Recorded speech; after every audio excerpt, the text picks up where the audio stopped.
Do you think my husband would kill me if we just built a pond in my backyard today? Just like without him knowing? Do you think he would be upset if he just came home and there was a pond in the backyard? Because I kind of want to.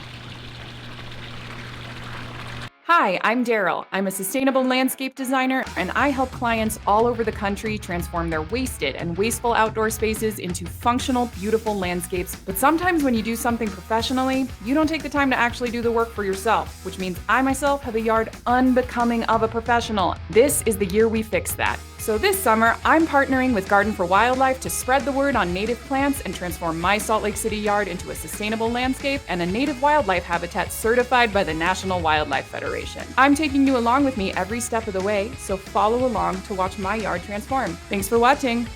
Yeah, I saw this great YouTube video where it's like a one-day pond, and it's like a 3-foot by 3-foot circular liner that you basically just put into the ground, and then you get the pump going, you get the aquatic plants in, the aquatic plants start doing their thing, and now you have a wildlife habitat and a source of water for all of the pollinators and birds and whatnot, and maybe even amphibians depending on where you live.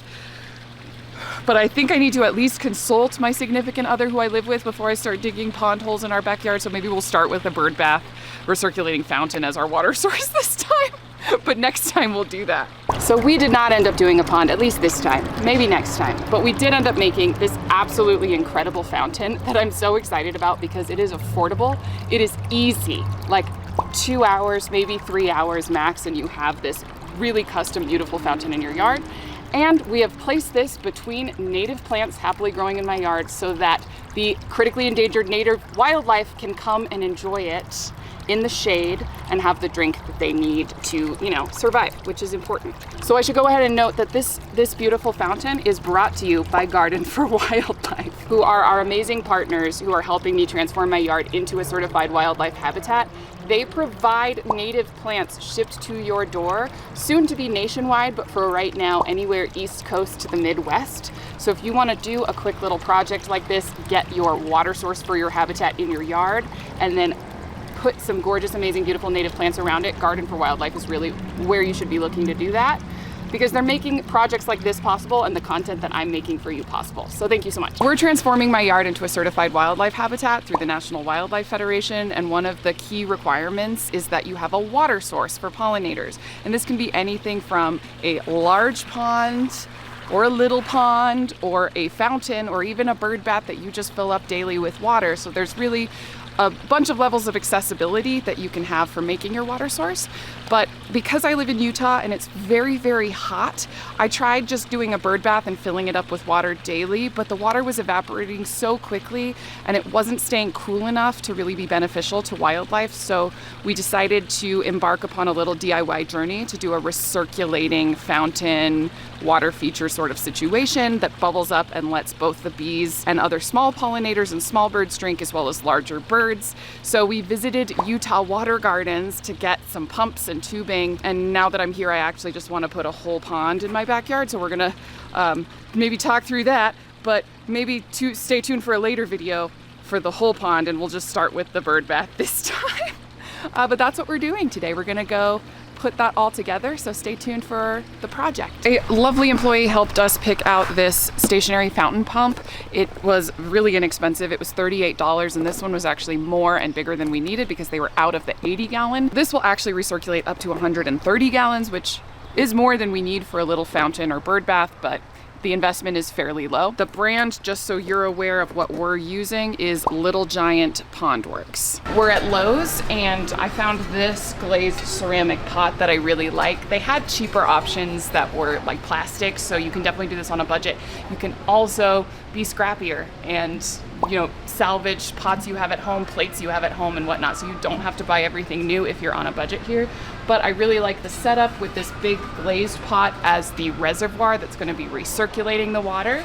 So this isn't the lowest budget of projects because we're just buying all of this new at Lowe's, but like I said, you could absolutely recycle just plates and pots and planters that you have at your own house, and it would be free. The best part about deciding to just buy everything in store is that we're basically playing really elaborate Legos. So we have the large basin. We've decided to do a downward facing one there.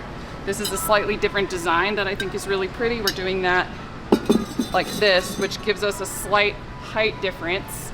And now we are actually just gonna do these 2-tiered saucers. So that's boom 1. We found this guy. This guy's $1.50.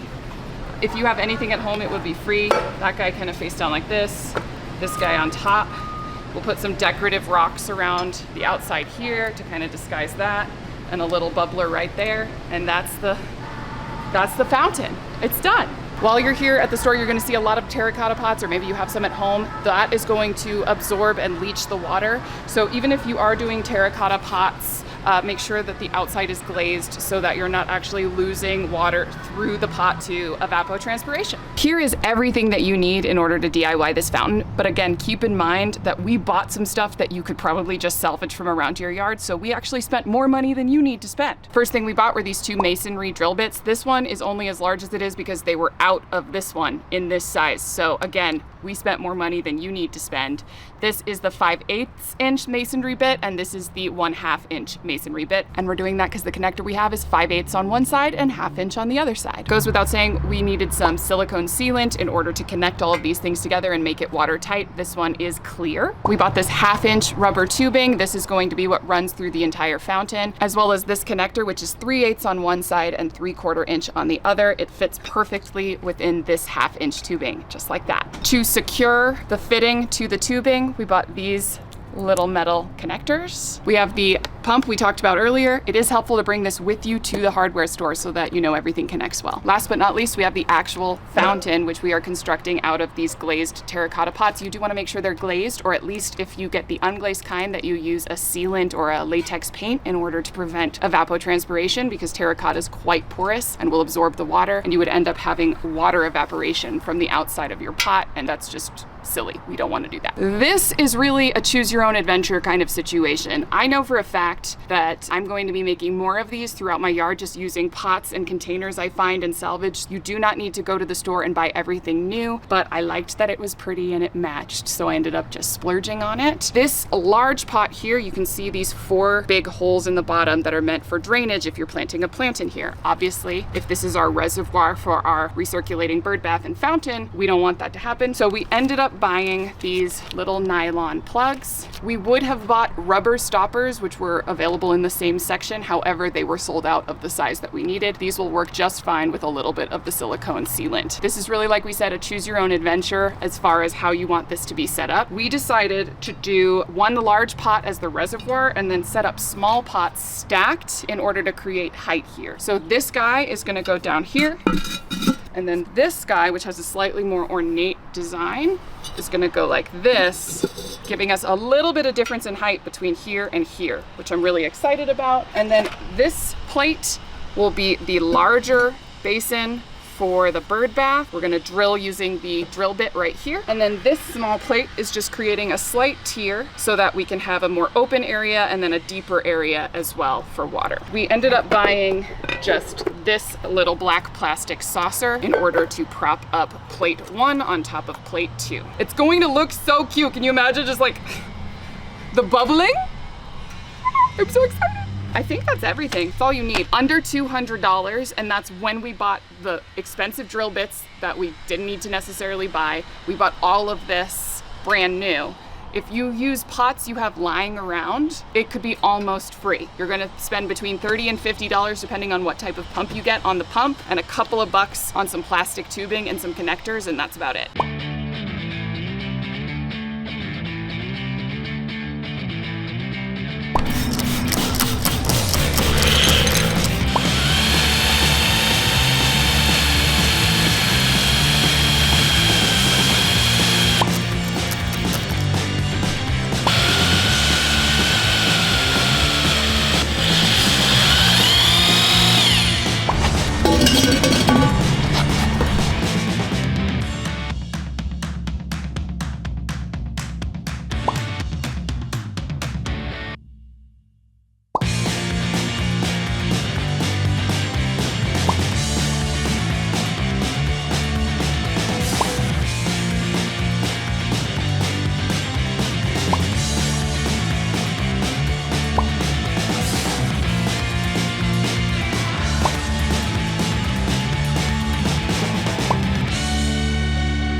The pump here is now just set right in the bottom. The pot is going to disguise all of this cordage. This is a submersible pump. So make sure that if you're doing this method where it's a recirculating fountain, that you are not doing a pump that's not meant to be underwater, because this is gonna be underwater the whole time. So that's going in there. Then this guy is gonna go directly on top and down in the center. You'll notice that we used the drill bit to drill some holes on either side because water needs to get in here in order to get filtered up to the top of the fountain. So this is then just going, whoop, oh, oh. These pots are really hot in the sun. Okay, so this is going just down like that. And what ended up working really well, I wish I could say we planned it and that this wasn't just luck. This pot just fits absolutely perfectly in the bottom of this planter. Because we need to be able to service every single element of this fountain, like if the pump goes out under there, we need to be able to access it. We can't seal any of this into place. So this just needs to sit here completely unsealed, unsecured. And you can see it's pretty stable in there and it's not wagging around. So that's perfect, but it'll be super easy to access the pump if we ever need to. Continuing on, this one is gonna go the opposite way, like so. So easy, so gorgeous. Get that lined up. I think that's good. We don't want it to wobble too much. There we go, perfect. So we have this kind of tiered plate system that we've already set up. Okay, metal clamp goes on first.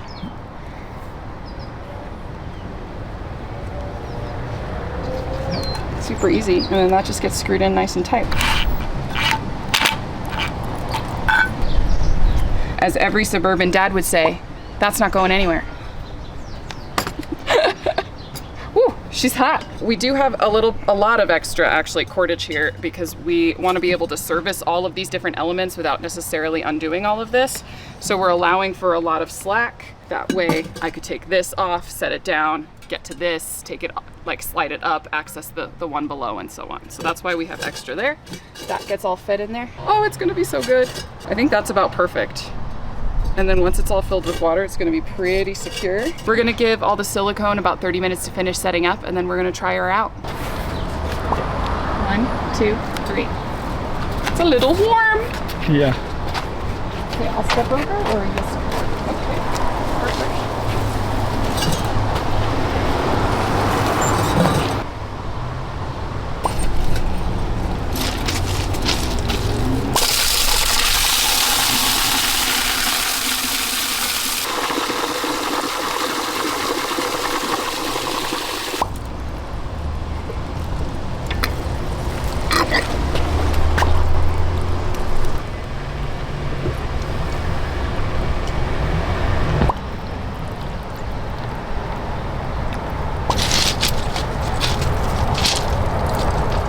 We want there to be more landing pads for pollinators since this is a little deep.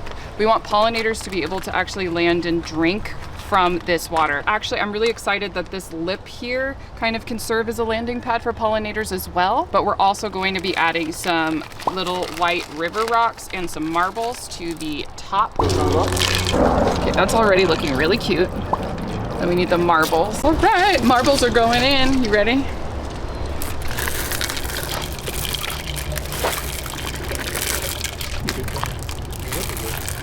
That is exactly what we're looking for.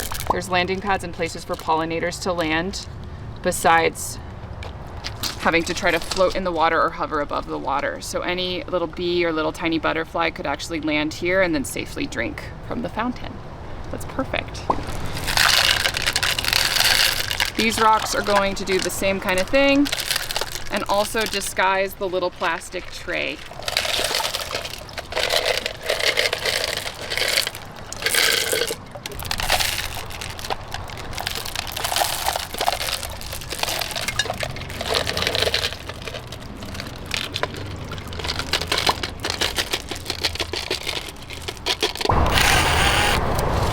Just go.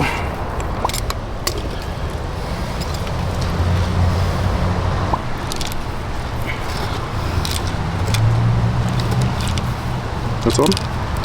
Don't be afraid to make adjustments. We're gonna add a base of aquarium rocks to the bottom and then put these on top for looks, just so that we can have more landing pads for pollinators. So that'll be like the base, and then we can put the marbles on top for looks.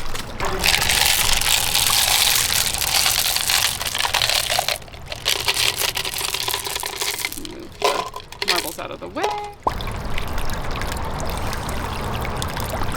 So if you are wanting to certify your yard as a wildlife habitat through the National Wildlife Federation, this is a requirement, not this one specifically, but having a water source for pollinators as well as small mammals and birds is a requirement because it's hot out here and they need something to drink. So what was really amazing about this project is that it came together in an afternoon. I don't even want to say a day. I mean, I think we went to the first store at 11:30. It's early afternoon now, and we have a completely one-of-a-kind, custom-looking water feature for under $250. And I really do want to specify that it's $250 with us really not budgeting in any respect. If you were willing to scrap together pots you already have, order some stuff online, it would be a third of that, maybe a quarter of that. So this water feature is going to serve as a drinking source for critically endangered native wildlife. But it's important to note that you also need to be planting native plants nearby so that not only do they have the water source, but they also have sources of food, nectar, pollen, and so on. So what do you know? Right here we have some purple coneflower, echinacea. This is native to much of the United States. We also have some sunflowers that are about to bloom. They'll probably be blooming in a week or two. Sunflowers where I live in the Western Desert ecoregion are a keystone species. So they are critical for not just pollinators, but also birds because the sunflower seeds are sources of food. So my hope is that the birds are gonna come, they're gonna snack on the sunflowers, they're gonna have a little drink of water. The bees are gonna come, they're gonna snack on both the sunflowers and the coneflower, and then have a little drink of water. What's also great is that this spot is relatively sheltered from the hot sun with both the sunflowers, and I have an arbor over there that are going to create shade here for most of the day, which will prevent evaporation and also prevent any of these stones from getting too hot because we don't need to cook them when they come and have a little drink. So I'm really just so excited about this. This was so quick and so easy and so rewarding because we just were like, we're gonna do something today, and we went and we did it and it's done. And that feels really good. It feels really, really, really good. Okay, bye.